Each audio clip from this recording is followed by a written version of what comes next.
Mga kaludi, tungkol sa kawayan naman ito. Sabi ko doon sa barkada ko, ay mayabang yung barkada ko ay.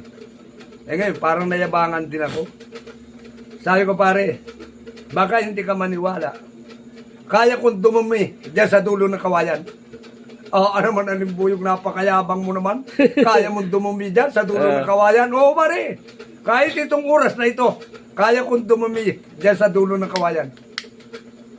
Ay, alimbuyog. Di, magpustahan na tayo. Oh. Gusto mo na lang ikapoy kape ang pustahan na natin. Ikaw ang mabili ng kape. Pero madumi ako dyan sa dulo ng kawayan. Ay, nakadumi ako pa, mga kaludi, nakadumi ako doon sa dulo ng kawayan. Ay, wala siyang masabi ay. Oh, alam niyo mga kaludi, kaya nakadumi ako doon sa dulo ng kawayan. Nakatumba yung kawayan. Doon ako sumakay sa dulo ng dulo. Awan, pusay na ito. Ay, iyak yung kalabang ko ay. Ay, ikaw,